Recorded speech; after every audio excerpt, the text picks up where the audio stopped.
Bueno, buenas tardes. 25 de mayo, el Mesa del Arquitecto, a las 7:02.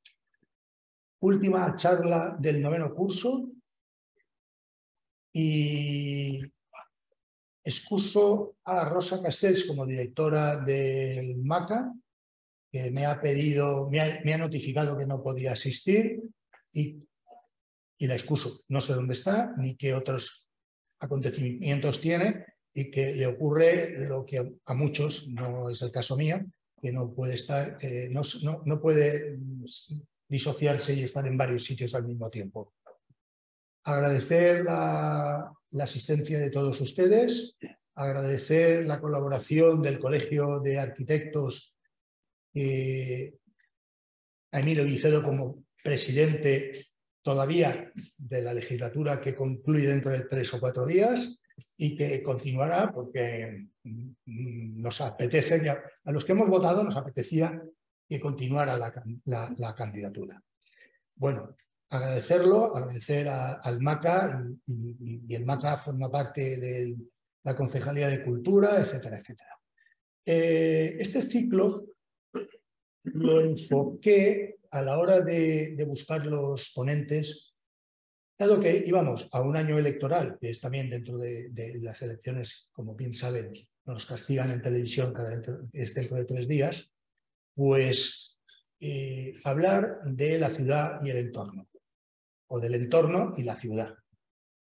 Algunas de las propuestas que hice no se han llegado a consolidar, porque a quien le propuse no aceptó, pretextó y tal.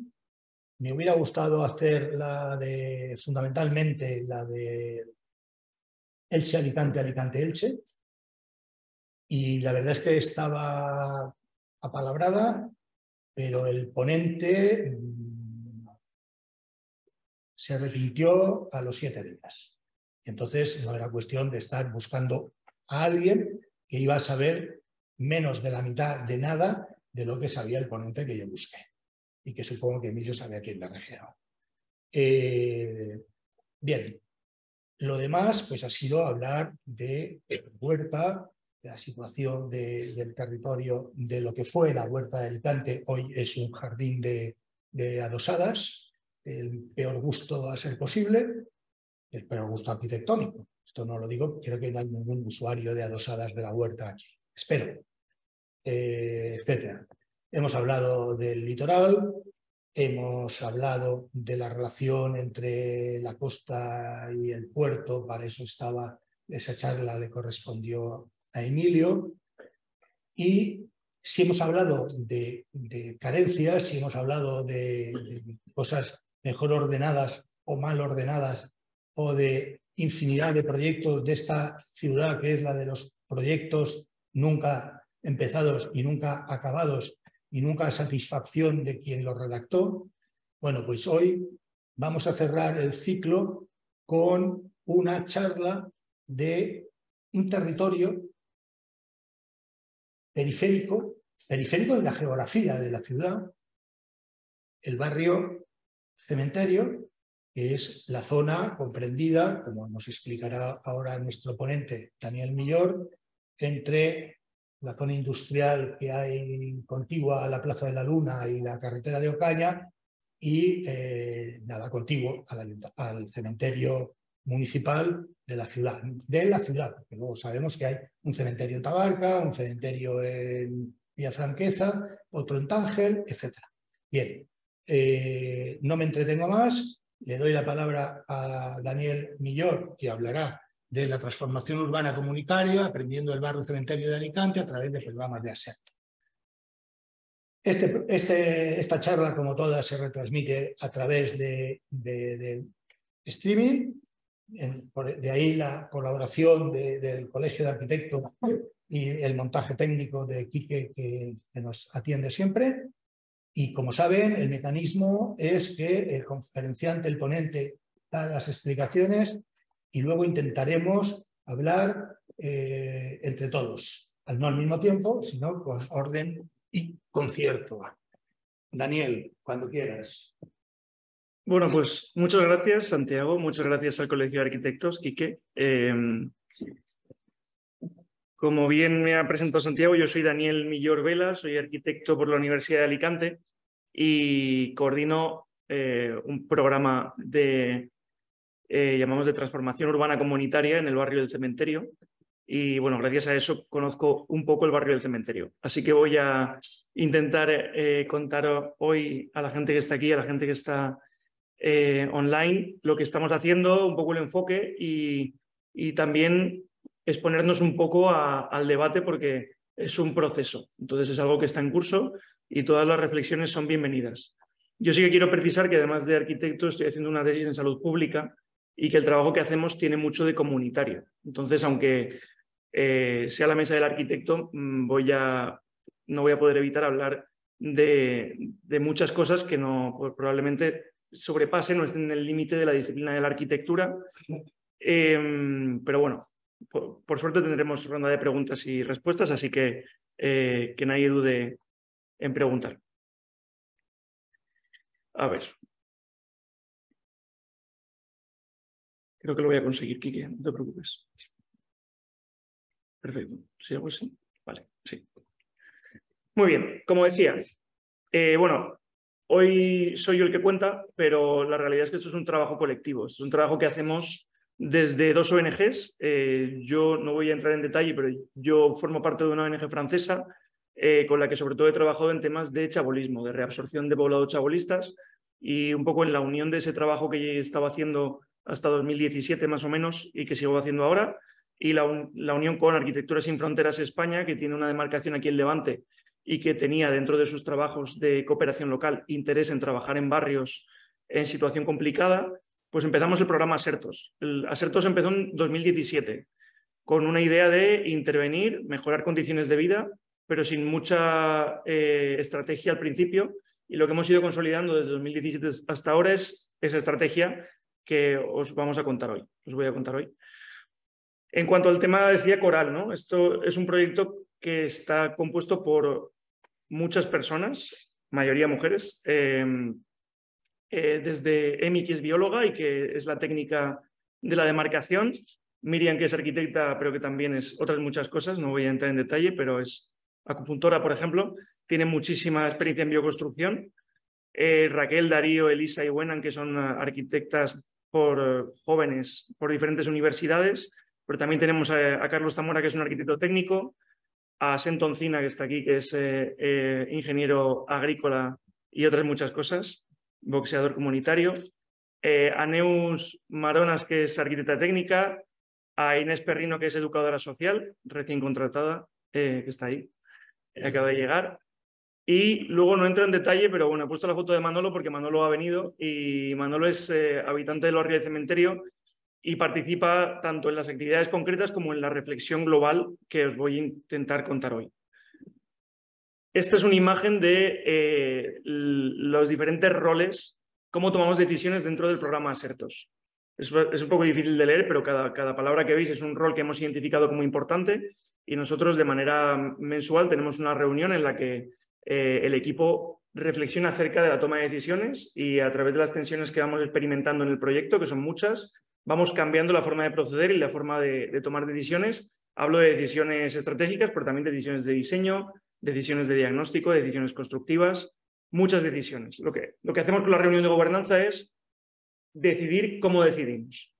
Y lo pongo aquí porque creo que es muy importante, porque no tenemos una estructura vertical porque no nos funcionaba, así que tenemos una estructura más bien horizontal que va mutando a lo largo de los meses. Y el proyecto conjunto que llamamos Programa Asertos es una respuesta insuficiente por ahora ante el problema de la vulnerabilidad urbana. El problema de la vulnerabilidad urbana está descrito científicamente, no es observable, además, es un fenómeno que ocurre en todas nuestras ciudades y en España tenemos el Observatorio Nacional desde 2015, que es el Observatorio de la Vulnerabilidad Urbana, que tiene un mapa interactivo donde se puede ver cada 10 años cómo va evolucionando. Y también tenemos observatorios regionales. Aquí en la Comunidad Valenciana tenemos el BEUS, que es el Visor de Espacios Urbanos Sensibles, Y a mí me gusta partir de esta base porque nosotros cuando empezamos a trabajar, sobre todo nos centrábamos en lo que veíamos, lo físico, ¿no? Veíamos viviendas muy degradadas, veíamos entornos urbanos muy poco cuidados y muy poco mantenidos, pero la vulnerabilidad urbana es mucho más. La vulnerabilidad urbana es el cruce de la multidimensionalidad que hay entre lo residencial, lo social y lo económico. Entonces, en ese cruce vemos diferentes tipos de exclusión que son muy complicadas de abordar porque hay que abordarlas desde todas las dimensiones. Y desde luego, desde la arquitectura, nosotros nos veíamos un poco capacitados a abordar todas las dimensiones. Entonces, poco a poco, a través de trabajo intersectorial y con otras entidades, hemos ido avanzando y vamos teniendo un resultado que creemos que es medianamente satisfactorio, por lo menos lo suficiente como para contarlo. Entonces, bueno, sí que incidir en el impacto que tiene la vulnerabilidad urbana, que bueno, es un impacto medible. O sea, tenemos este gráfico, a mí me encanta, lo saco todo el rato, lo he hecho yo. Es un gráfico que veis, en rojo está la tasa AROPE, que es la tasa de personas, porcentaje de personas que están en riesgo de pobreza o exclusión social.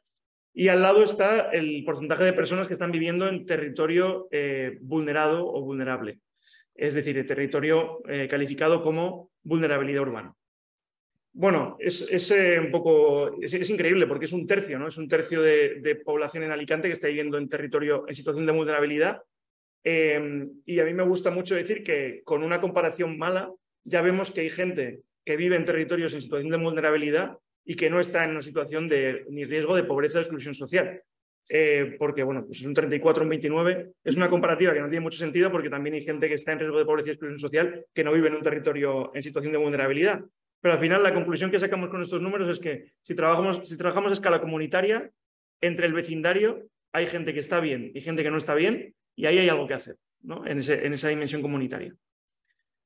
Entonces, bueno, vulnerabilidad. Vais a ver que yo utilizo mucho la palabra vulnerado. Es porque vulnerable, cuando hablamos de vulnerable, nos referimos a la fragilidad potencial que requiere de una protección. Todos somos vulnerables en cierta medida, ¿no? Sin embargo, vulnerado, al usarlo, nos invita a la acción. Como veis, evoca situaciones de daño efectivo que requieren de acciones afirmativas y reparadoras. Es decir, esas acciones afirmativas es lo que hacemos en el barrio del Cementerio.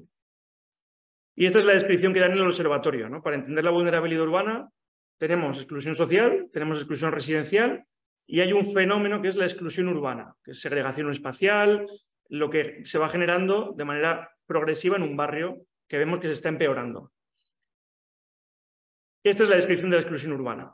Y ya, bueno, el juego de colores que veréis es porque cuando pongo naranja es como cosas que me vienen más desde mi disciplina de arquitecto, cuando pongo azul verdoso son cosas que me vienen más desde la tesis y desde el tiempo que estamos trabajando con la dimensión comunitaria.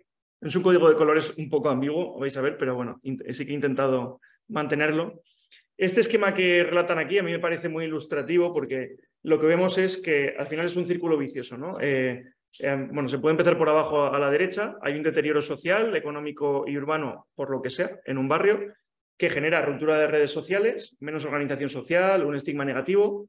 De ahí la gente que puede se va y deja hueco para familias con rentas más bajas de las que había, lo cual también es gente nueva, gente que muchas veces no tiene lazos con la comunidad. Y poco a poco vamos viendo un deterioro progresivo. Y es un deterioro progresivo sistémico, es decir, no es solo residencial, es algo global. Y la salud pública nos ofrece este diagrama, que es el diagrama de los determinantes sociales de la salud. Y a mí me parece muy, muy interesante porque desde que trabajamos en arquitectura vemos que no solo trabajamos con la parte, digamos, más íntima, sino trabajamos a diferentes escalas. Y esas diferentes escalas es lo que desde la salud pública llaman los determinantes sociales, que son lo que determinan si somos capaces de producir salud o no. Y me he puesto aquí un apunte para leeroslo. Y es que cuando hablamos de salud, yo pensaba, antes de empezar la tesis, yo pensaba que hablábamos de enfermedad, o sea, que hablábamos de curar enfermedad, y que eso era la salud. Claro, yo no sabía que en el 86, en Ottawa, Canadá, se reunieron 200 delegados de 38 países y decidieron, como consenso mundial, que la salud no es un objetivo, sino que es la fuente de riqueza de la vida cotidiana. Es muy bonito, pero ¿cómo puede ser que yo no lo sepa, no?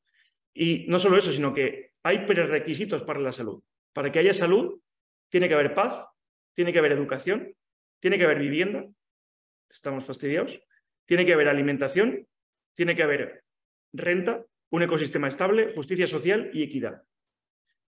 Y bueno, esto que sirva como prólogo porque, claro, en el momento en que empezamos a trabajar en un barrio con un enfoque en salud y no hay vivienda digna, ya empezamos con un prerequisito que falta, ¿no?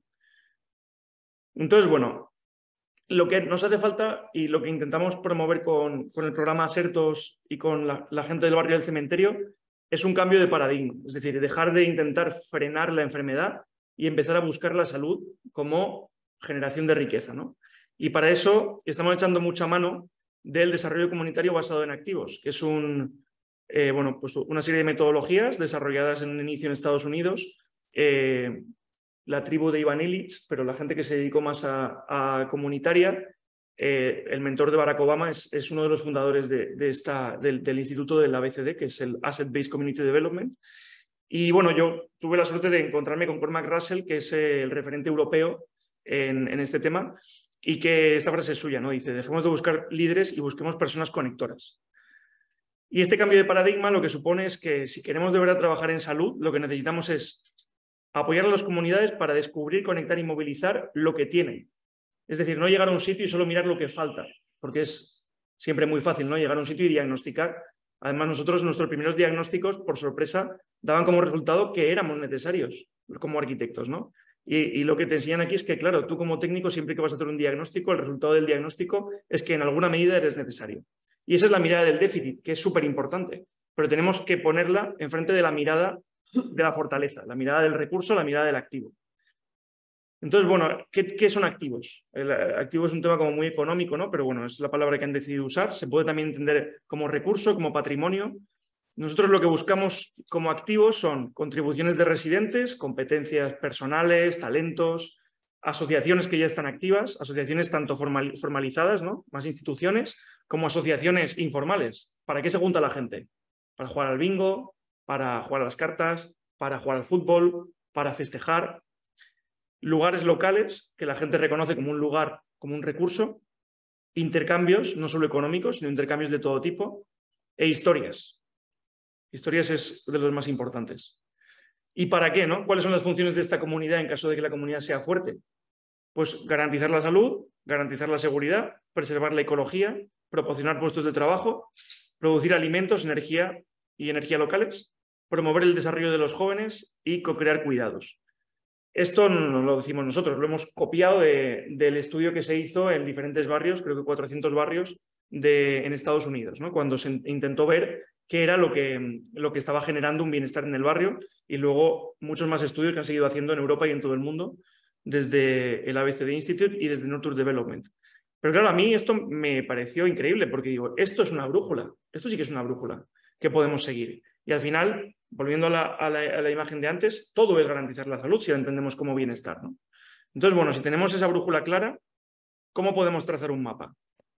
Y es aquí donde, con las herramientas que teníamos desde el grupo de trabajo, pues empezamos este proceso iterativo desde la mirada también del servicio, porque es verdad que llegamos ahí con nuestras competencias, ofrecemos un servicio, tu casa se cae, pues soy arquitecto, pero también puede ser con otras disciplinas, ¿no? La mirada del servicio está bien y es una mirada de servicio iterativa, es decir, desde la exploración y el codiseño pasamos a una construcción que también es colaborativa, en la que también compartimos, evaluamos de forma conjunta y se convierte en una nueva exploración para seguir avanzando, ¿no? Esto lo que intentamos es que genere un proceso inverso al que nos han definido como el proceso de la exclusión urbana. Y lo que hacemos es mapear tanto el espacio como los actores, como las relaciones conflictuales o buenas y los recursos que hay, ¿no? Vale, hay un deterioro físico, social, pero ¿qué hay? Sí, siempre hay algo. La gente tiene talentos, tiene recursos, ¿no? Y bueno, pues este es un esquemita. Ahora voy a entrar en detalle con cosas concretas que hacemos, pero para que entendáis el marco general, lo que intentamos hacer es, a través de los huecos que hay, que se quedan, intentamos estudiar cómo esos huecos pueden suponer un recurso para el barrio y conectar esos recursos. Además de un acompañamiento sociolaboral y comunitario, nosotros generamos excusas a través del proceso de transformación, es decir, que si hay que hacer un parque, pues lo vamos a hacer en colectivo y vamos a intentar que sea una experiencia formativa. Manolo es albañil, pues para mí vive en el barrio. Manolo ha podido enseñar a jóvenes del barrio que no tenían ni idea de lo que era el oficio de la albañilería, a través de oportunidades que hemos podido crear, tanto en vivienda como en espacios comunes. Esto genera conflictos porque hay que priorizar, con lo cual asambleas vecinales, nos juntamos para decidir, nos juntamos para discutir, de forma amable a veces, de forma muy intensa otras. Y por último, cosa que todavía no hemos conseguido, pero consolidamos a través de una proyección a largo plazo, ¿no? ¿Qué va a ser del proyecto en 10 años? A día de hoy no lo sabemos. Como mucho podemos mirar a un año. Pero esa etapa de consolidación, pues evidentemente necesita de un compromiso de las instituciones, cosa que a día de hoy no existe de manera fuerte, digamos. A escala 10 años, a escala quinquenal, no existe. Pero bueno, este es un poco como el mapa que hemos creado con la brújula que os describía antes. Y esto, que puede parecer muy confuso, pero voy a intentar explicarlo, es nuestra hoja de ruta. Como veis, la leyenda dice, la flecha hacia abajo son los servicios. Prestamos servicios como arquitectos, como educadores, como profesionales. Pero también tenemos un enfoque comunitario. Y ese enfoque comunitario es que dentro de todas las actividades que son descendentes como servicio, intentamos buscar una oportunidad para el encuentro comunitario, para descubrir, conectar y movilizar recursos existentes. Cuando Wenan o Elisa, que son los que más hacen permanencias en el cementerio, están allí y reciben a alguien que dice, oye, tengo un calentador roto, tengo una gotera o no tengo ventanas. Ellas lo que hacen es recibir esa demanda y también preguntar, cambiar la conversación para intentar entablar una conversación y una relación con la persona en la que la persona no solo recibe, sino que también puede dar, ¿no? Vale, ¿qué sabes hacer? ¿Qué te gusta hacer? Al principio es complicado porque la gente dice, pues no sé hacer nada o ¿a ti qué te importa, no? Pero en el momento en el que explicamos que esto es un banco de recursos y que igual que esa persona necesita ventanas y que tenemos a gente en el barrio que sabe poner ventanas, también puede ser que esa persona sea capaz de dar cosas, cuidado, de todo, o sea, de todo lo que os podéis imaginar aparece, ¿no? Pero sobre todo aparece la dimensión de ayuda y la dimensión constructiva, ¿no? Cosa bastante curiosa. Bueno, pues en ese momento lo que intentamos hacer es generar excusas en todas las demás actividades que hacemos. Esto es un flujograma de nuestras actividades. Pues en todas intentamos buscar excusas para que haya momentos de compartir, ¿no? Que haya momentos de descubrir, de conectar o de movilizar recursos que ya existen en el barrio. Y que si traemos recursos de fuera, este año hemos tenido 500.000 euros de la Generalitat Valenciana.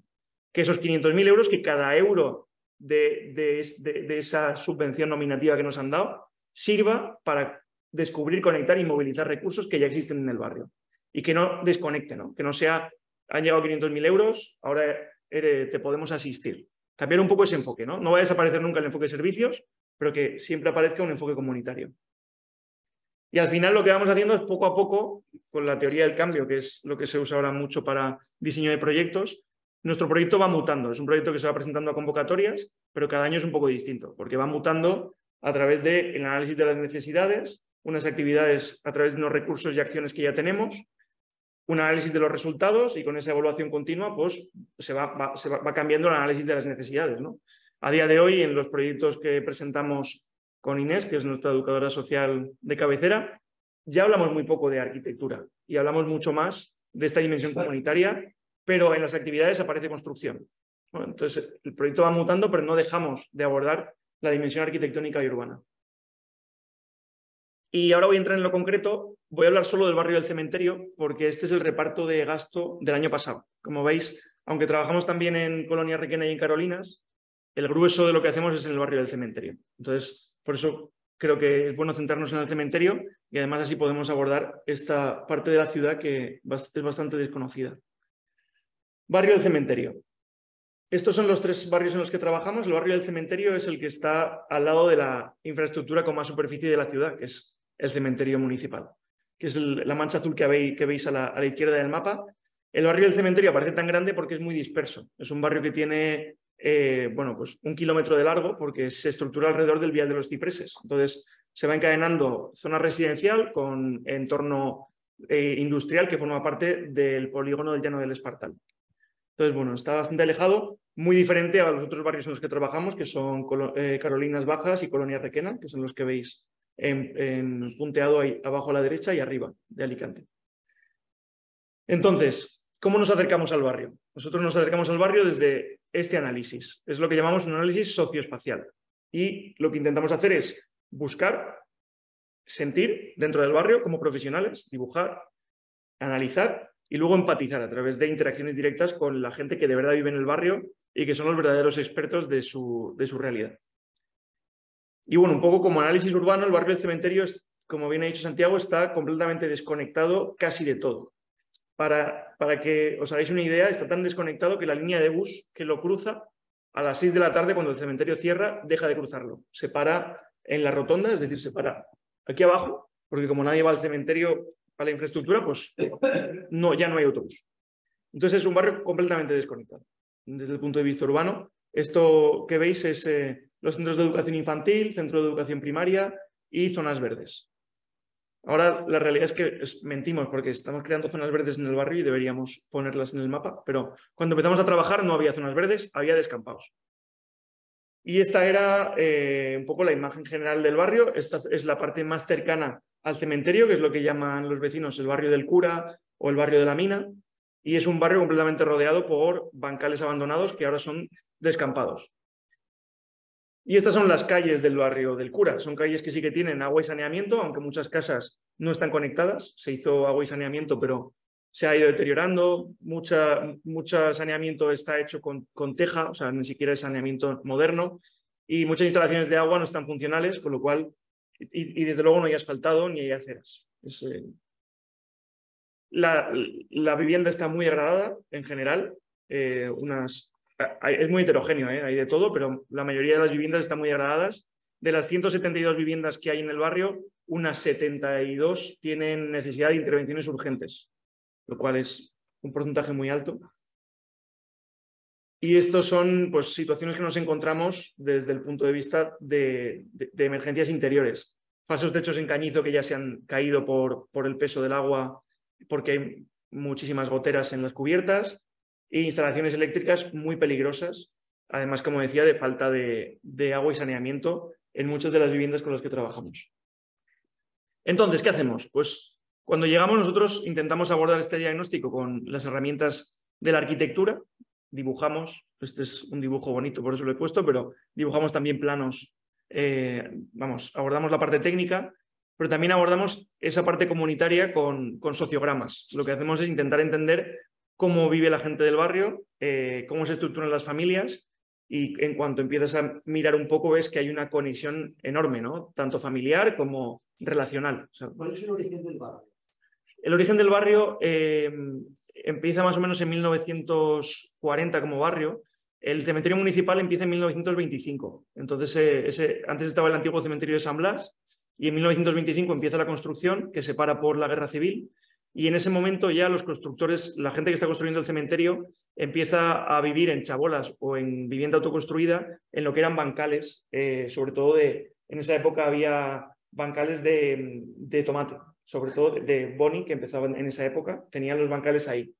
Entonces, en ese momento en el que empieza a haber mucha migración, hay mucha migración de muchos puntos de España, pero sobre todo Andalucía y Castilla-La Mancha, ahí se empiezan a construir las viviendas que vemos hoy, que son vivienda adosada en hilera, autoconstruida, prácticamente sin cimientos y con teja plana alicantina. Entonces, con eso y con la llegada de la industria a la avenida de Ocaña, el barrio se densifica. Y ¿Hay alguna institución que no, eso? para nada. No. Los vecinos se ponen de acuerdo para...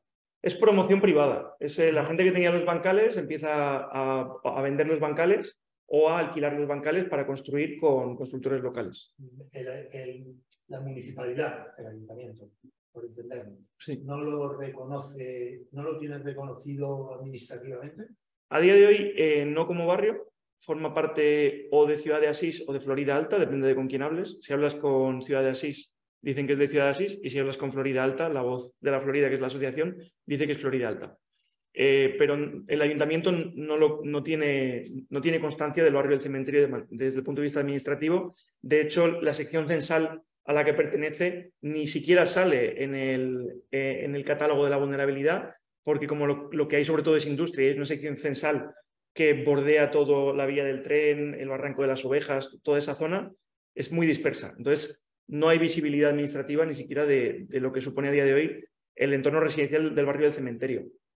En el plan del 87, que es el plan que tenemos ahora vigente, porque en esta zona no ha habido plan especial, lo que aparece es que el entorno, digamos, la parte urbana de la ciudad se corta a mitad de barrio. Y vemos la trama, porque nunca ha habido un plan oficial.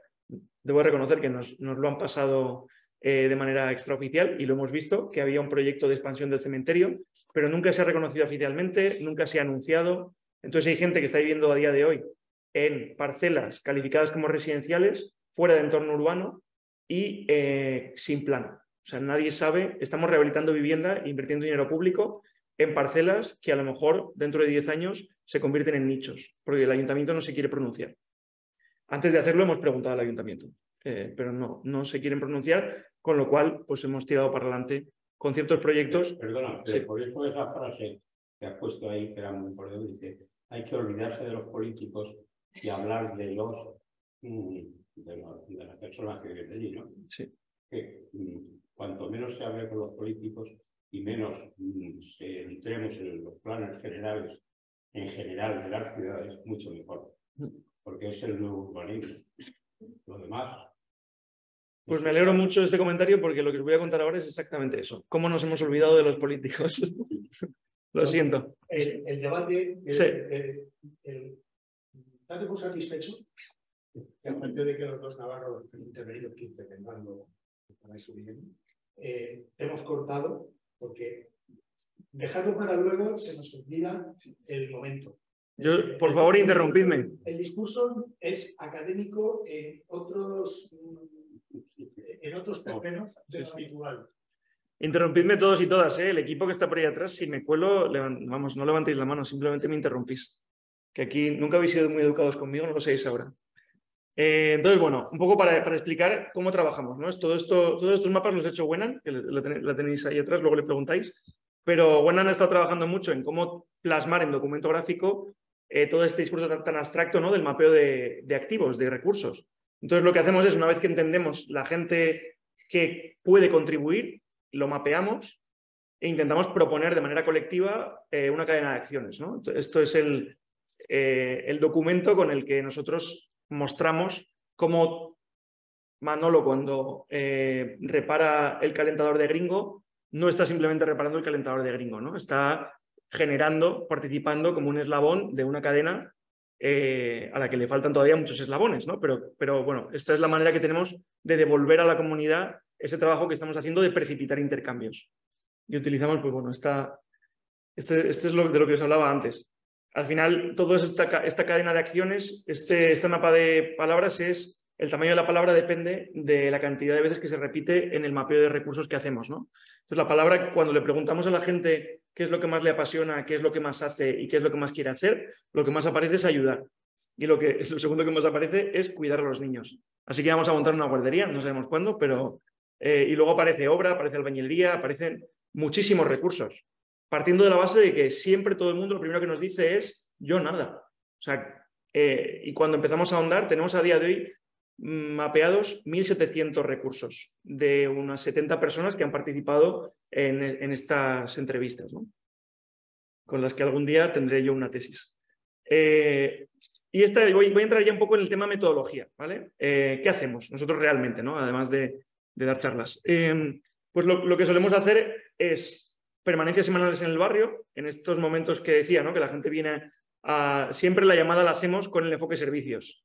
¿Quieres arreglar tu casa o tu calle? Entonces la gente que tiene un interés por arreglar su casa o su calle acude a la permanencia y ahí es el momento en el que cambiamos la conversación. Aquí veis, en la permanencia estaban Wenan y estaba Inés, o sea que Inés, como educadora social, participa de las permanencias e intentamos siempre mantener, sé que soy pesado, pero ese enfoque de recursos comunitario.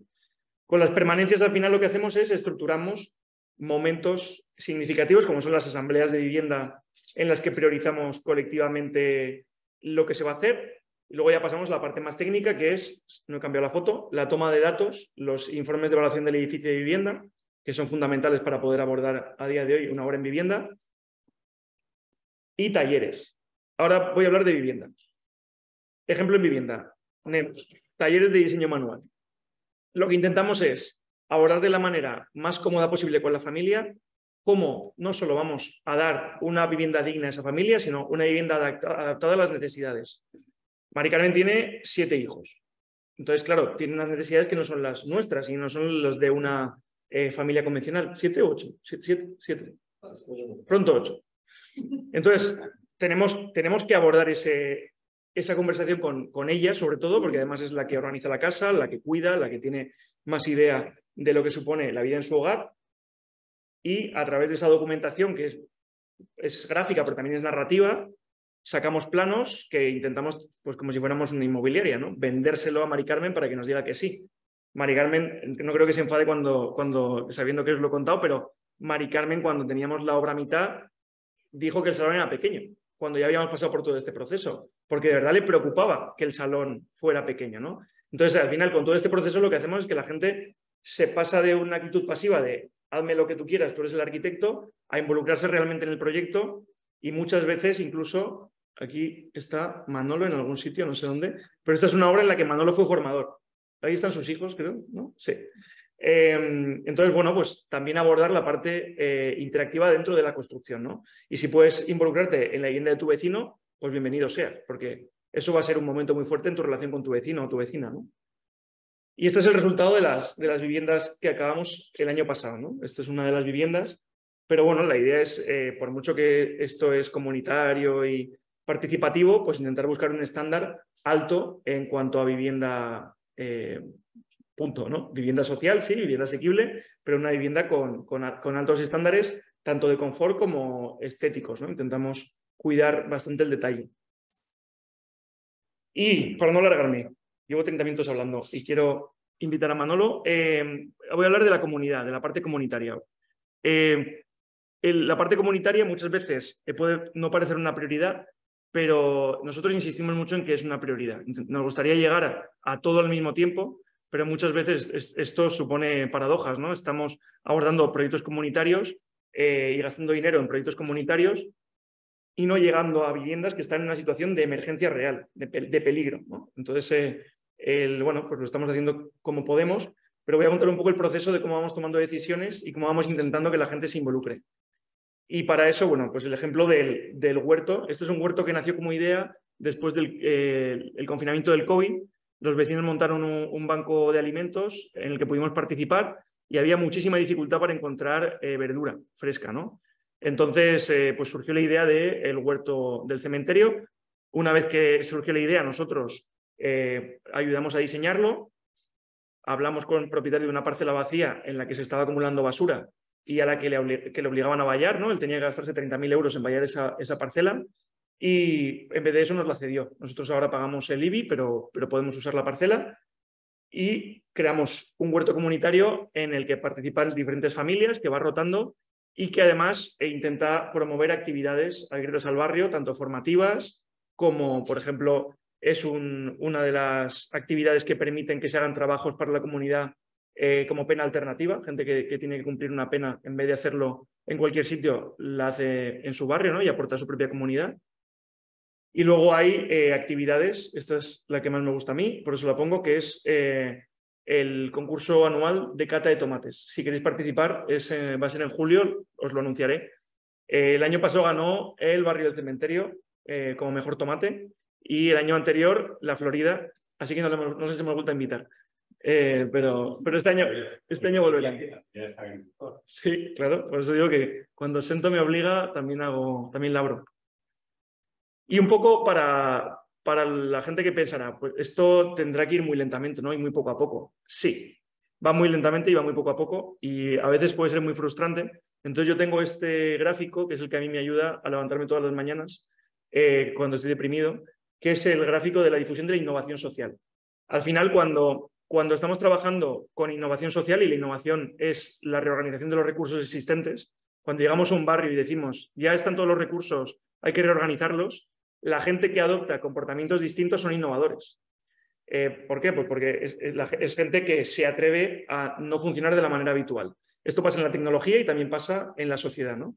Y está muy bien porque está descrito, yo simplemente lo he copiado, del libro de Mauricio Lemiller que se llama La Alternativa, que es un tipo que después de estar 60 años haciendo lo que estamos haciendo nosotros, se dio cuenta de que era una mierda y empezó una ONG distinta que solo se basa en dinamizar los recursos que ya tiene la comunidad y la manera de funcionar de la comunidad. Y es un ingeniero que ahora es más educador social que otra cosa, lo cual es muy interesante. Entonces, lo que nos dice la difusión de la innovación social es que podemos darnos con un canto en los dientes si somos capaces de movilizar un 2,5% de la población de una población dada, ¿no? Y eso lo hemos hecho. En el barrio del Cementerio hay unas 500 personas. Si hacemos las cuentas, tenemos más de un 2,5% muy involucrados en el proyecto. Y cuando a esa gente le vaya bien, las primeras seguidoras serán las que les imitarán y así conseguiremos en un futuro que el barrio cambie en su conjunto desde dentro. Entonces nosotros básicamente nos vamos a encallar ahí y ese es nuestro éxito, encallarnos en el 16% más o menos suma, ¿no? Y bueno, ya os digo que a mí me ayuda mucho pensar eso, porque muchas veces pensamos que tenemos que llegar al 100%. No tenemos que llegar al 100%. Y entonces, con el tema de la difusión de la innovación, siempre me gusta contar la experiencia de José. José es un vecino también de hace muchos años del barrio. Cuando vio lo que hacíamos en el huerto, se puso celoso, pero celoso bien, y dijo, oye, yo también tengo un estercolero enfrente de mi casa, esto no puede ser, porque yo lo limpio, lo voy a limpiar yo con todos mis hijos, todos mis sobrinos y todos los chavales que quieren poner un campo de fútbol y lo limpiamos entero. Además tengo un amigo palista, así que José se limpió entero la zona de enfrente de su casa, que es una zona de unos 5.000 metros cuadrados, que era literalmente un estercolero. Era una zona en la que la gente, en vez de pagar en la chatarrería, pues iba y tiraba la chatarra ahí, gente de fuera, o sea, no era chatarras que viniera del barrio. Entonces, bueno, pasar de un estercolero a algo distinto, pues nosotros empezamos por imaginarlo, ¿no? Empezamos trabajando con la gente, a ver qué se podía hacer, pues trabajando mucho con José, pero también con el resto de vecinos, y dimos con este plan director, ¿no? Que lo teníamos en axonometría y al final el campo de fútbol era el elemento central, pero también había zonas estanciales, zonas de juego, bancales para huertos. Empezamos a hacer asambleas, ver quién se quería implicar y también a buscar recursos externos. Y con la ayuda del Plan IRTA, de la Generalitat Valenciana y de la Universidad de Alicante, conseguimos fondos para innovar y conseguimos hacer zonas estanciales en el barrio, no solo con los recursos humanos, sino también con la tierra del barrio. Empezamos a hacer tapial en tierra. Eso, bueno, yo no soy un experto en bioconstrucción, tenemos a Elisa, que luego nos responderá todas las preguntas sobre bioconstrucción, pero aquí hemos hecho adobe, hemos hecho tapia vertida, hemos hecho pues, diferentes técnicas con la tierra del barrio y también hemos trabajado mucho con madera reciclada que se puede encontrar en el barrio y que es madera que si no se quema o se tira, ¿no? Entonces, optimización de recursos y sobre todo en cada vez que hemos podido lo hemos celebrado, ¿no? Siempre cuando acabamos una obra participativa pues lo celebramos y es lo que nos hace querer hacer más obras participativas porque son un poco duras de sacar, pero sabes que al final la vas a celebrar. Y entonces, bueno, ya por acabar, pasamos de esta descripción de la vulnerabilidad urbana que entiende la complejidad a lo que nosotros creemos que es una respuesta a la vulnerabilidad urbana desde la complejidad, ¿no? Y no solo desde pues nuestra disciplina inicial o la mía, que era la arquitectura, sino que intentamos abordar muchas otras disciplinas e intoxicarlas de arquitectura. Y bueno, en definitiva, ir progresando. Este es un esquema para que veáis la evolución del proyecto. El proyecto empezó en 2017 y en 2022, gracias sobre todo al apoyo de la Generalitat Valenciana en convocatorias, digamos, de concurrencia competitiva, ¿no? Que presentamos, o a través también de fondos directos y de la Universidad de Alicante, pues hemos conseguido un proyecto que el año pasado rondó los 500.000 euros y este año más o menos llegará alrededor del 1.000.000 de euros y que es totalmente promovido por la ONG. Es decir, no hemos tenido un encargo. Entonces, a mí esto me parece valioso porque nosotros como ONG nos ponemos al servicio de la comunidad, pero también generamos un puente para conseguir recursos externos, ¿no? Y yo creo que el tercer sector debería asentarse en esa posición, entre la comunidad y las instituciones. Y en cuanto a los financiadores, pues es bastante gráfico. Por ejemplo, nos financia la Caixa, pero la Caixa nos financia menos que los propios vecinos. Las aportaciones dinerarias de los propios vecinos, sobre todo de los que se trabaja en su vivienda, que pagan cuotas y que cubren más o menos el 20% de lo que cuesta la obra en vivienda, es mayor que el sector privado y es mucho mayor que el Ayuntamiento de Alicante, desde luego. Y luego el resto lo estamos consiguiendo desde el punto de vista autonómico, que hay muchas más líneas de las que podemos imaginar. Lo digo porque si alguien quiere hacer un proyecto desde el tercer sector, que sepáis que sí hay dinero. Lo que pasa es que hay que saber piratear un poco para llegar a todo, navegar y bueno, podemos hablar de ello. Y voy a cerrar mi intervención con alguna foto de antes y después. Lo siento, Manolo, pero solo he puesto fotos de la parte de arriba porque no tenía antes y después buenos de la parte de abajo. Pero bueno, esta es la zona a día de hoy de lo que llamamos los jardines del cura. Antes era un descampado en el que había bastantes cerdos. La epidemia que hubo de cerdos en 2017. Y poco a poco se va convirtiendo en el plan director que os he enseñado, ¿no? Que pues este campo de fútbol que está a mitad, pero que más o menos ya empieza a parecerse a un campo de fútbol y que se usa mucho. Y zonas estanciales, ¿no? En lo que antes era simplemente un descampado con más o menos basura, pues ahora, gracias a Sento, que consigue árboles, estamos haciendo un pequeño jardín, un pequeño bosque. ¿Cuántos árboles se han plantado? ¿40? ¿50? Pues un poco menos, sí, por ahí, 40. Sento nos podría hablar de oasis urbanos, pero yo no soy capaz. Pero bueno, la idea es un poco eso, generar oasis urbanos en zonas donde no había zonas verdes, ¿no? Y pese a todo esto, voy a acabar con un bajón para luego volver a subir. Sigue habiendo infravivienda en el barrio del Cementerio de Alicante. Hay desahucios de familias vulneradas. La semana pasada hubo 2 intentos de desahucio. Hay personas durmiendo en la calle. Hay más o menos unas 40 viviendas cerradas que son propiedad de bancos y de fondos de inversión. No conseguimos acceder a los fondos Next Generation. O sea, estamos haciendo obras aplicando a los fondos, pero no nos los dan. Por motivos diversos, porque son fondos muy restrictivos, ¿no? No conseguimos ofrecer empleo de calidad en obra, porque como solo miramos a 3 meses, como mucho a un año, nos está siendo muy difícil ofrecer un empleo de calidad a gente del barrio. El cementerio es uno de los muchos barrios afectados por la vulnerabilidad urbana. Y a la espera de los datos del Censo de Población y Vivienda de 2022, yo hablé hace 2 semanas con los urbanistas, que me decían que creen que la vulnerabilidad urbana ha crecido en la ciudad de Alicante. O sea que vamos a ver un incremento. Sí, es que todavía lo analizan porque. Sí. Estuvo aquí en enero. Ah, claro. Sí, no puede venir, pero bueno. Pues... Se mantienen las zonas desde el 2001, pero amplía. Claro. Nosotros este año vamos a intentar que entre el cementerio, como ahora tenemos datos, porque no entra. Entonces vamos. Claro. Sí. Entonces, bueno, como no quiero acabar la mesa del arquitecto con el bajón, lo que propongo es para también aprovechar un poco aprovechar este momento para la lluvia de ideas, para que la gente cercana al proyecto también pueda aportar. Propongo un cambio, ¿no? Me acaban de explicar que la mesa del arquitecto se llama así porque hay la mesa de un arquitecto a la entrada, que es la mesa que ha recibido maquetas de Alfonso Navarro. Soy yo. Ah, es tu mesa, Alfonso. Pues la mesa de Alfonso es la que pone nombre a este formato, que es la mesa del arquitecto.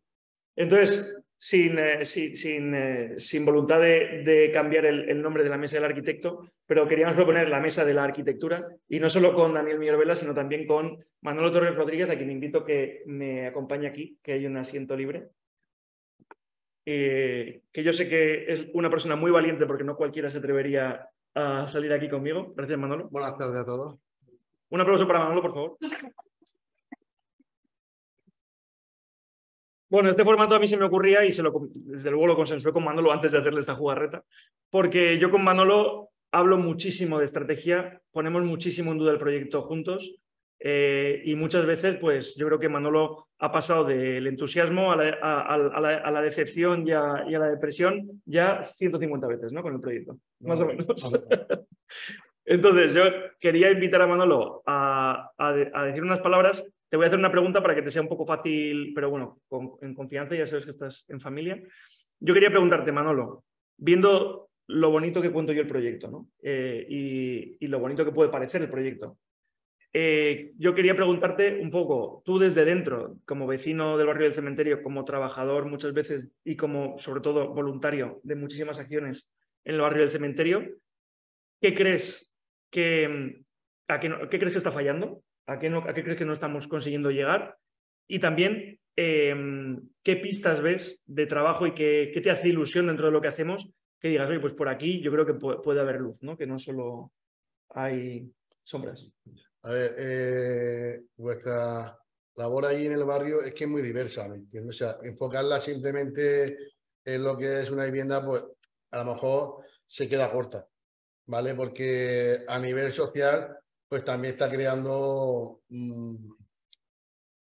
¿cómo decirlo? Un reconocimiento que también nos debemos como ciudadanos de Alicante, ¿me entiendes? Que seamos periféricos o no esté reconocido en el ayuntamiento como que somos de la población, sí que somos de la población. Pagamos el IBI como todo alicantino, tenemos suministro de agua, suministro de luz, tenemos las aguas residuales, alcantarillado, etcétera. Que estén en un proceso de abandono, el real. Que en las calles que, por ejemplo, en la mía no haya alumbrado desde hace unos 14 años, pues también es real. Que estaríamos con los chiquillos, a lo mejor ahora no hay más luz, pero en invierno pues salimos a las 6 de la noche y tienes que ir con la linternica o con el móvil alumbrando para no tropezarte, pues también. Que antes de venir estas personas, pues la infraestructura, lo que estábamos hablando de lo que es a nivel ciudadano, pues sí que nos veíamos muy dejados, ¿no? Porque aparte de higiene en las calles, por ejemplo, cuando se dejan de limpiar el alcantarillado, pues se embozan, crean olores, crean, ¿no?, malestar. Pero es que aparte que los residuos que se van dejando se van acumulando con el tiempo por la falta de limpieza de esos escampados, esas parcelas que eran colindantes con la vivienda, pues se iban generando ahí un desecho de escombros, residuos, como se han podido ver ahí, que iban creando también plagas de ratas en fin, y diversas cosas que era un foco de infección para nuestros chiquillos también, que pasamos por allí, jugamos por allí, y con esto del COVID pues tiramos aún más pánico. Ya era algo porque también había un poco de animales allí, de gorrinos, de estos se llaman los... Sí, los cerdos raros. Sí. O sea, allí crecían, vamos. Que había 200, no creo, sí, ¿no? Sí, había un puñado, yo no llegué a contar, pero sí que es verdad que iban en maná que tenías que cederle el paso. Sí que es verdad. Pues bueno, que a nivel de eso, pues allí lo que hemos notado, yo te hablo del principio de ellos, ¿vale? Que empezaron a entrar allí, que primeramente lo que nos fueron dando era una esperanza, ¿no?, de recuperación de barrio en lo que era la infraestructura, de tener un alumbrado, de tener una calle limpia, de poder pasear con tus chiquillos por la noche y tener luz, ¿vale? Y no ya el riesgo de pillar a un edificio porque te ha muerto una rata o porque te pueda pisar cualquier excremento de un marrano por ahí, o lo que sea, ¿me entiendes? Porque habían cerdos, había allí. Bueno, pues todo eso nos fueron ayudando y asesorando, llamando a los servicios de limpieza, a los servicios de tal, y tampoco lo hacían caso. En el Día de los Santos sí que no hacen caso, porque Alicante pasa por el cementerio, la Vía de los Cipreses o calle Río Turia, de la paralela, que la de bajado o de subida, ¿no? Pero solo las parcelas que se ven. Claro, correcto. Todo lo que en esos trayectos sí que se limpiaba todo aquello con las palas, poner ahí 40 operarios, el ayuntamiento agradecido, ¿vale? Porque por lo menos quizá un día se dignaban a limpiarlo. Y lo dejaban todo bonito, pero todas las parcelas colindantes a las viviendas que estaban mal en el interior se iban dejando. Y entonces, pues gracias a ellos, pues se ha podido conseguir movilizar lo que es el barrio, porque ellos lo que más hacen con nosotros es que nos preguntan qué es lo que queremos, ¿vale? Y ellos lo que buscan algo también es la forma de conectarnos a nosotros mismos para que cojamos las riendas de nuestro propio barrio y poder generar también ese bienestar que necesitamos y que estamos reclamando. Ya que nos abandonan las instituciones por lo que sea, por H o por B, no sé por qué, porque como al fin y al cabo se viene a entender de que no estamos registrados como ciudadanos de Alicante, que es un polígono industrial y ahí no vive nadie. O sea, que hay personas, hay familias con niños pequeños, hay personas mayores, que las poquitas aceras que hay están levantadas, que pasa una persona que no puede andar, un niño pequeño se puede tropezar, se puede hacer daño, una persona mayor igual. O sea, que hay dificultades para andar por aquella zona. Pues estas personas, por hacer más lazo, nos fueron haciendo ver que no se trataba de reclamar a las instituciones, se trataba de coger las riendas y comunicarnos entre nosotros y de hacer convocatorias. Por ejemplo, hoy vamos a irnos a la calle de José y vamos a limpiar por todo el barrio entero. ¿Pero por qué? Porque nos quitamos un foco y sus hijos pueden andar bien, y los vecinos de al lado también, y los personas mayores, etcétera, por higiene. Vale, ¿y yo qué? Y mi calle tengo también. tú das, tú recibes. Ah, bueno, pues tienes razón. Pues hice una convocatoria y limpiamos una calle. E igual vienen a la nuestra, nos ayudan. Ahora hacemos talleres comunes, ¿vale? También lo que es en el barrio, vecinales, que más que talleres son constructivos. Por ejemplo, en mi calle pues se limpió la parcela, una parcela grande que había ahí, que la que se hizo el huerto, que la hicimos entre todos los vecinos, y muchos voluntarios también que vinieron a la universidad, amigos, etcétera. Gente no residente en el barrio también vino a ayudarnos mucho. Y ahora hicimos un parque para los chiquillos, que no tenemos parque en nuestra zona. Bueno, pues igualmente vinieron de arriba, vino José, Dono Madera José, la mano de obra de tanto de hombre como de mujer, como de chiquillos, como de chiquillas, todos allí juntos, en comunidad, y todos esos lazos son los que nos están creando como vecinos, ¿me entiendes? De poder llevar nuestras riendas de lo que es nuestro barrio.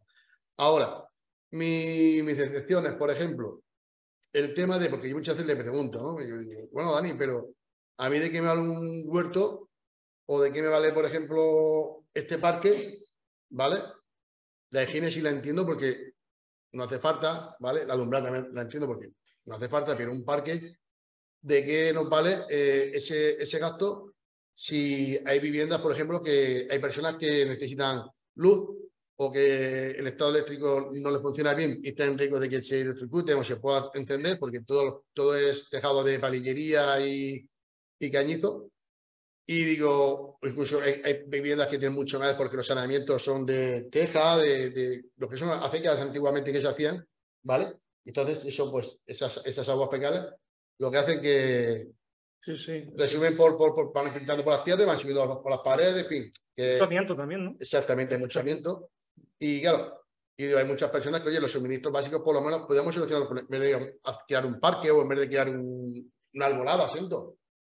¿No? Y me dice, Manuel, yo quisiera primero llegar a las viviendas donde están los núcleos familiares, donde poder darle un bienestar a esos chiquillos, porque también casas que tienen goteras, que tienen tal, y bueno, la infancia de los chiquillos tiene que ser buena para que tengan una tranquilidad en la que ellos puedan dedicarse a lo que se tienen que dedicar, que es a estudiar y a descansar bien para el día de mañana coger las riendas de Alicante, porque al fin y al cabo nuestro futuro son nuestros hijos.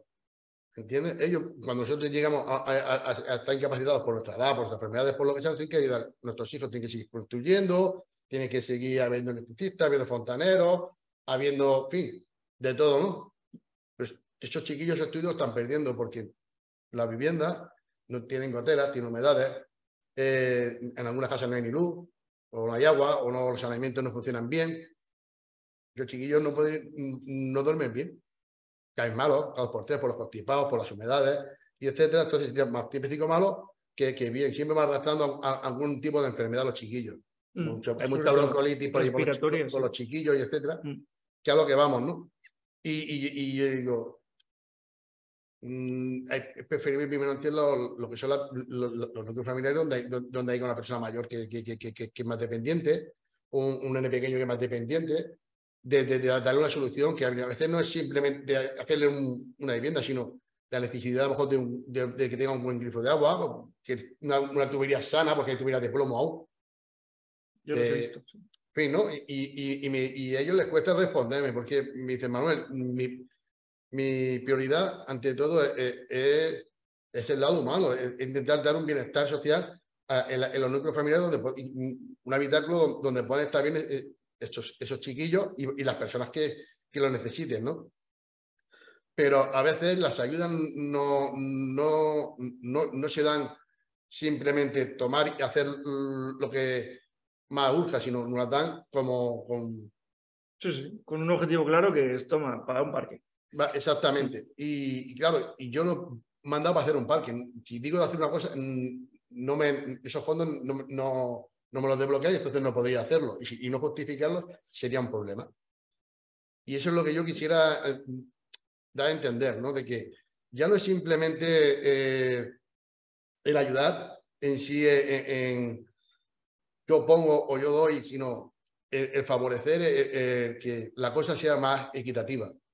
¿Me entienden? En el sentido de decirte que sea una cosa más homogénea, en que no simplemente se dediquen unas ayudas, que yo sé que ellos intentan buscar financiación por diversos, yo no entiendo mucho, ¿vale? Para financiar el proyecto de ayudar allí al barrio, estamos muy agradecidos con ellos.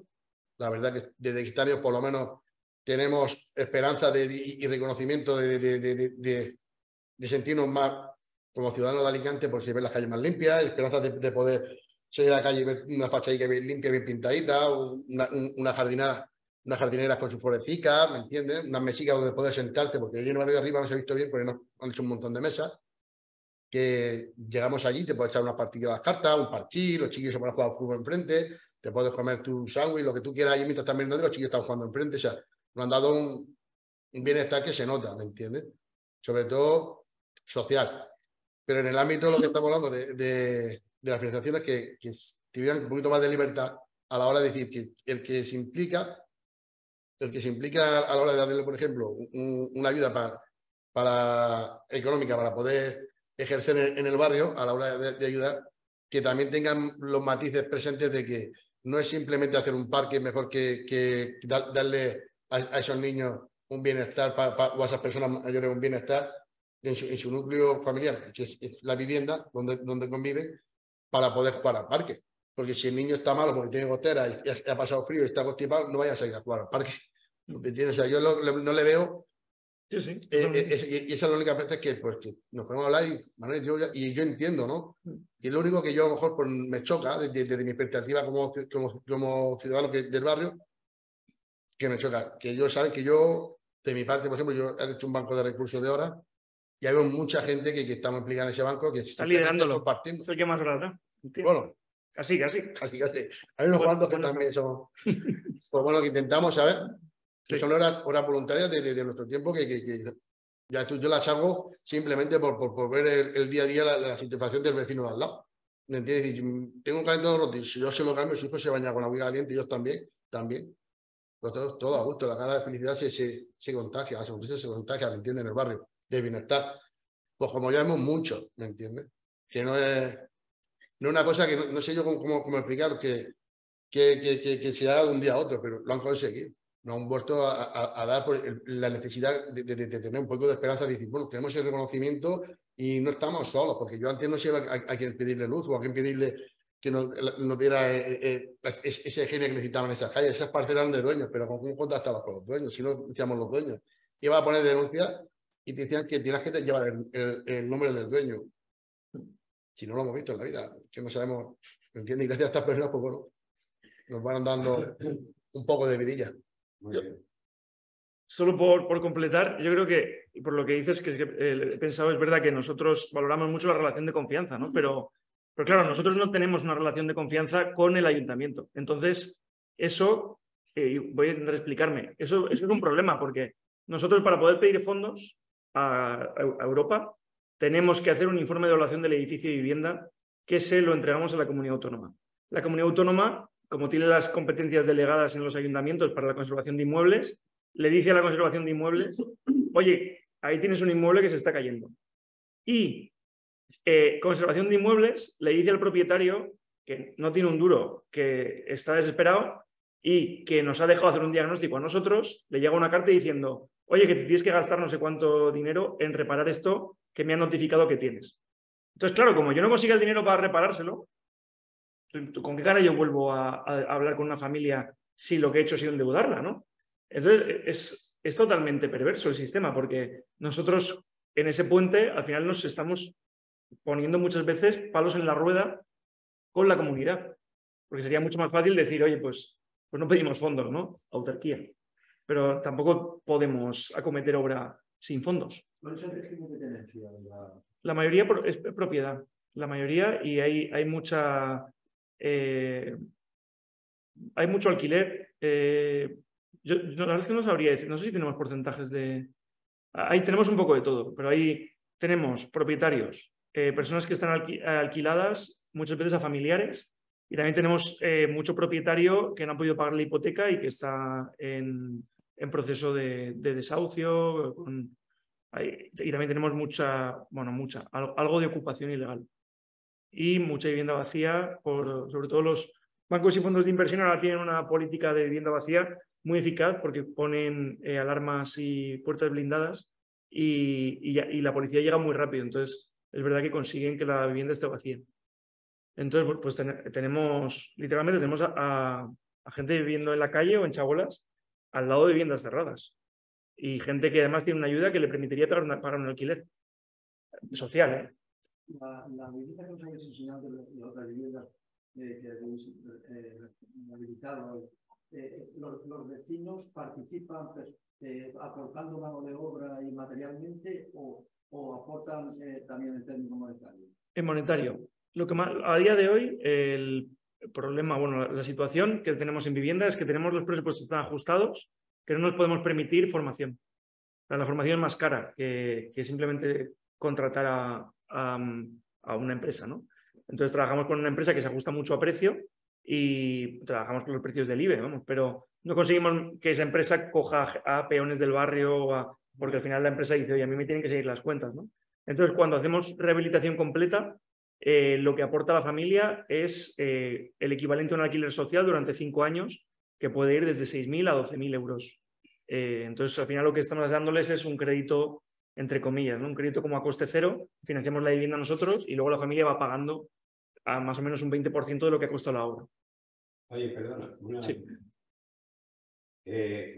Esas 500.000 euros Sí. que recibir de la Consejería de Valencia, ¿de dónde vienen? Vienen de la Vicepresidencia Segunda y Consejería de Vivienda y Arquitectura Bioclimática. Por lo cual estáis en contacto con la Consejería. Sí, claro, sí, sí. Entonces, pues los políticos os sirven. A nosotros nos ha servido sobre todo un director general. O sea, O sea, os ha servido una persona. Una persona. Por ser persona, sí. no por la institución. No. Con lo cual, sí hay que seguir alejándose de los políticos. Sí, sí, totalmente. No, a mí me parece muy bien. Yo, en fin, he tenido la suerte de vivir una situación parecida en el año 80-90 en el barrio de Vallecas, en Madrid. Que hicimos ahí la erradicación del chabolismo. Fue un proceso largo. Bueno, aquí veo que tenéis una aportación mucho mayor. Bueno, aquellos, o sea, estoy hablando de 40 años. La intervención de la gente que vivía, pues era de todo tipo, ¿no? De tipo de que, por ejemplo, nos pinchaban las ruedas de los coches, porque queríamos que íbamos allí a hacer un grupo, un equipo que estábamos haciendo, casi todos arquitectos, entonces todavía empezaba un poco la sociología y eso. Conseguimos al final hacer 1.500 viviendas, 2 parques y 2 escuelas, después de 10 años de trabajo, ¿eh? No lo digo simplemente, lo digo porque es un ejemplo, pero es curioso que luego la gente que llegaba a tener esa vivienda se derribaba la chabola.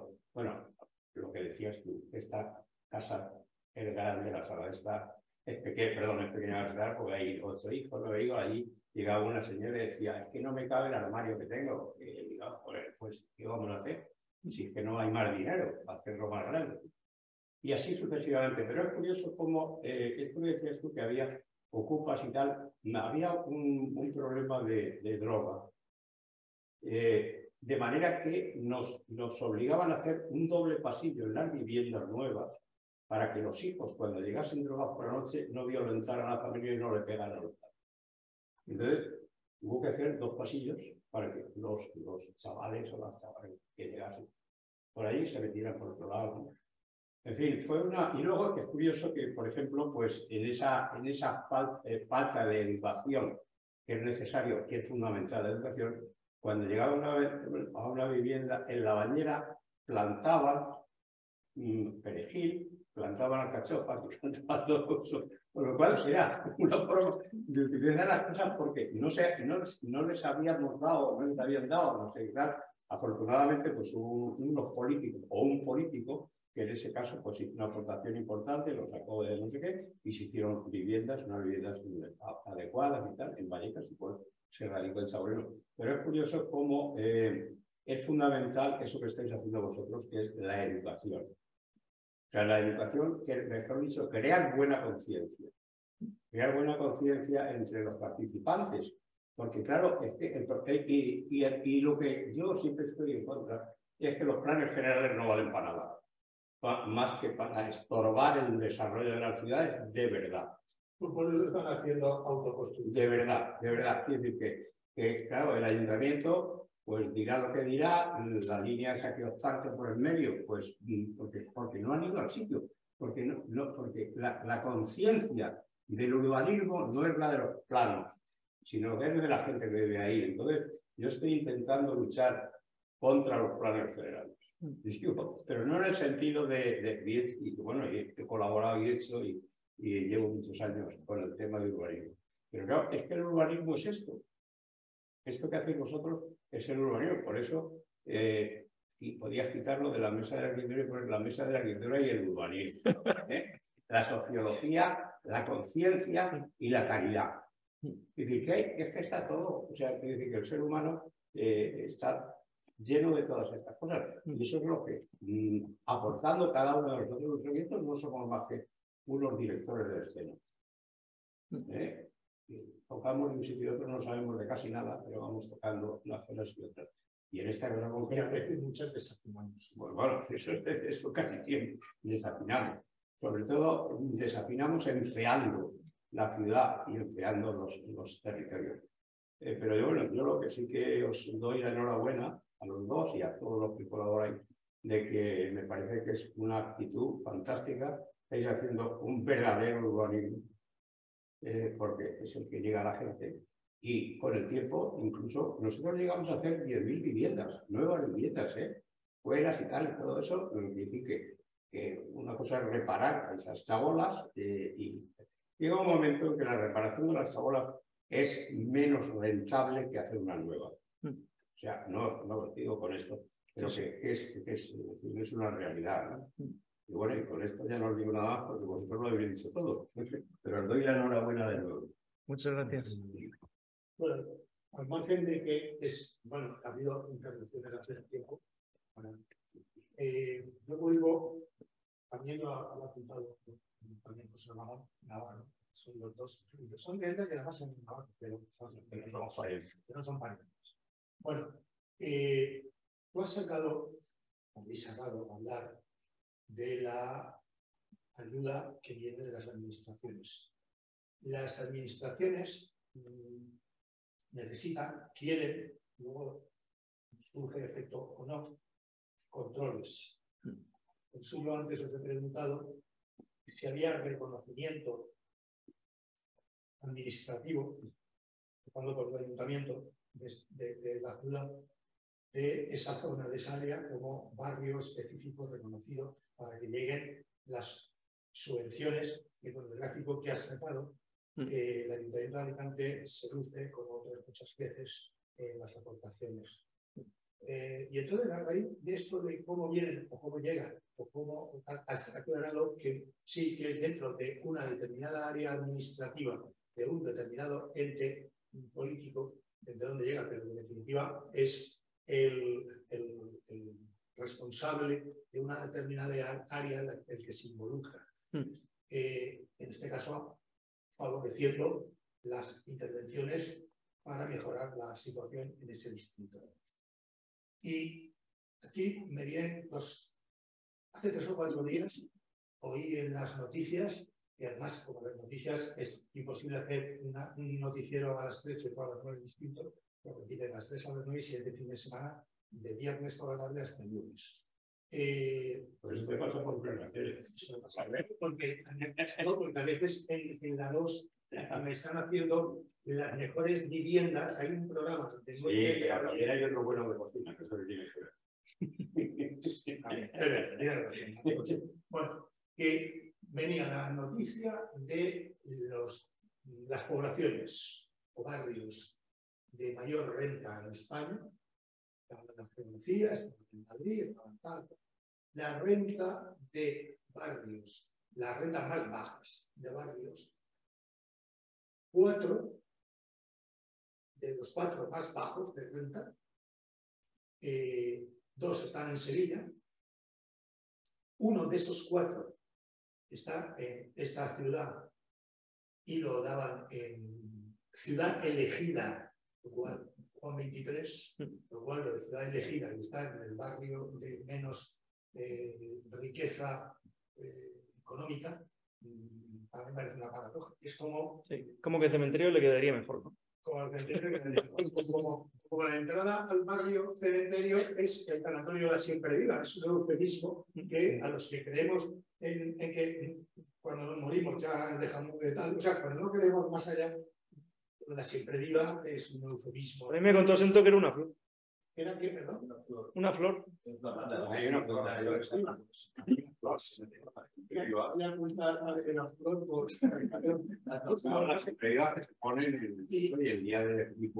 Y luego, por lo que tú estás diciendo de las subvenciones, que si llegan, que si no llegan,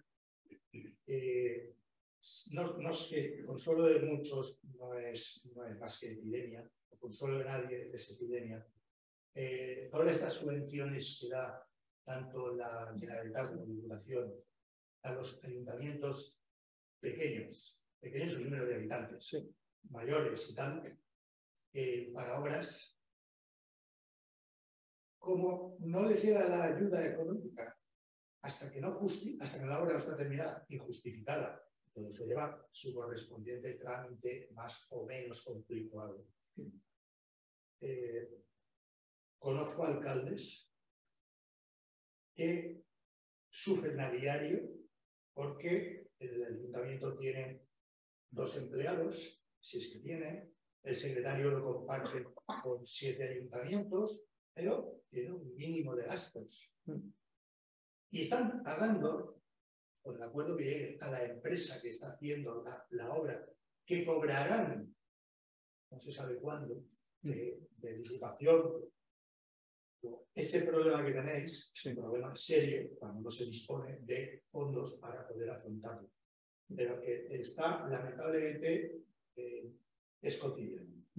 Pero claro, lo que hablábamos antes, perdón, si encuentras con una persona, no institución, capaz de ponerlo en marcha, siempre que las cosas se ponen en marcha es porque hay una persona que está interesada.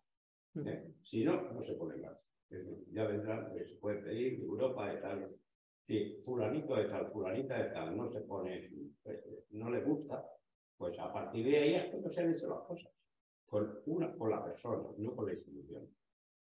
Y entonces lo que tenéis que hacer es buscar seguir trabajando y seguir con la institución, con la persona, porque ya has dicho tú que es una persona. Sí. Sí, lo que pasa es que, bueno, pues es verdad que en este caso es una persona que depende de que haya un partido, porque el director general no se mantiene contra viento y marea. Pero sí, es una persona que le cuentas el proyecto, lo entiende, primero te escucha, luego lo entiende y luego apuesta y tiene el coraje de apostar. Y yo tengo que reconocer que al principio no me lo creía, porque el siguiente año es el que... Es independiente del partido que sea, porque yo he conocido personas de un partido de ningún partido que han hecho cosas, han apoyado a hacer cosas. Sí. Puedo relatar casos en distintas cosas de instituciones, como las cárceles.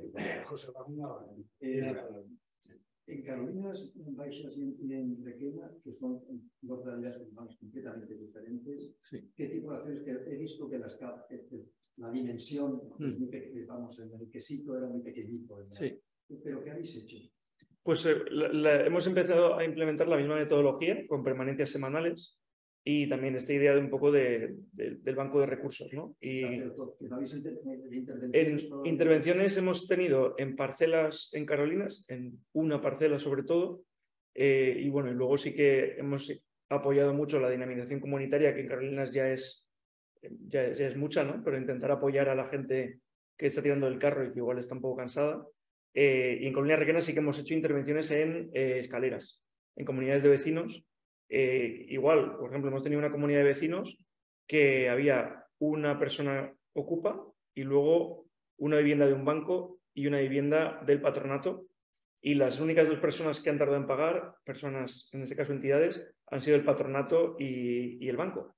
Incluso lo ocupa, creo que pagó con horas, pero que, bueno, pues con esta misma lógica, la idea al final es poner a la gente de acuerdo para que se haga una acción concreta y creo, si no recuerdo, creo que ahí no hubo que pagar mano de obra, solo se pagó material en alguna de las intervenciones, en otras sí que pagamos mano de obra, pero bueno, pues intentamos aportar lo que falta siempre. Y al final la gente se implica, pero solo ha sido escaleras. ¿Vosotros no creéis que en la comunidad pequeña el diagnóstico parece ser renovación total? Pues no me atrevo a contestar a esa pregunta, pero nos han dado... Los vecinos, en el debate que tuvimos hace un par de meses, veían como única porque el Estado, el diagnóstico sobre la situación social del barrio, la situación de la vivienda, parece que... Te lo digo porque es que a mí me parece que es una de las prioridades el barrio, pues, intervenir sobre el barrio. Y entonces, en estas elecciones, que tanto se habla de problemas de la vivienda, sin embargo, de todo esto, de problemas de viviendas en situación crítica, como vosotros, eso no se habla nada. Se habla mucho de vivienda para los jóvenes, que bien, que me parece fenomenal, claro, pero también se podía haber hablado de esto. Y sobre todo, que no se habla nunca de prioridades. En las elecciones, meten todo en un saco, ¿no? El cambio climático, el parque de tal, el capital europeo de la cultura, todo metido. Nadie habla de prioridad. Más algún proyecto de ningún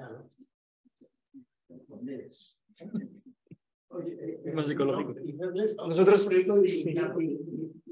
quería comentaros una cosa en su comentario. Creo que has citado a Iván Illich. Sí. Estáis inspirados, parece que vuestra ONG tiene... Y me ha encantado. Porque, claro, recuperar a Iván Illich me parece emocionante en este momento, ¿no? Porque Iván Illich, a mucha gente, nosotros en los años 60 y 70, fue luminoso. Este es un antiguo sacerdote que luego se lo dejó y empezó a llevar adelante una serie una forma de pensar que para los que no conocían el capitalismo y el marxismo, a medida que eran burocráticos, depredadores de la naturaleza, etcétera, ¿no? Entonces, Iván Illich planteaba un modelo completamente distinto, basado en autogestión, en austeridad, energía y equidad para nosotros era un verdadero, o la convivencialidad, o si quieras sobre la salud, sobre la escuela, ¿no? Yo creo que es más joven también de echar una ojeada. A mí Iván Illich me gusta mucho, pero este hombre, el John McKnight, que eran íntimos amigos. Bueno, John McKnight sigue vivo y bueno, el debate que tenían era que Illich se centra mucho en los líderes, en los liderazgos comunitarios. Y bueno, como el desencuentro es que John McKnight se centra mucho en la idea de la abundancia. De hecho, el primer libro que escribió era Abundance y es la idea de que la comunidad es abundante, pero no porque haya líderes que la hagan abundante, ¿no? Sino que es abundante por la cantidad de cosas, de conexiones, y es un poco todo lo que cuento de recursos viene de este John McKnight y de Jody Kresman, que son los que montaron el ABCD, que tienen muchísima literatura, si os interesa. Pero sí, a ver, si lo lees verás Iván Illich dentro, porque es lo mismo. Había un aforismo de Iván Illich que nos encantaba. El socialismo no vendrá ni en coche ni en transporte público, o a velocidad de bicicleta. Bueno, esto en el año 70, pues sí, nos encantaba. ¿Cómo decía que se llama? McKnight, ¿no? Sí, John McKnight. Acaba de sacar ahora un libro que lo que pasa es que solo está en inglés, que se llama The Connected Community, que es su último libro, ya con Cormac Russell. Sí. Bueno, pues muchísimas gracias.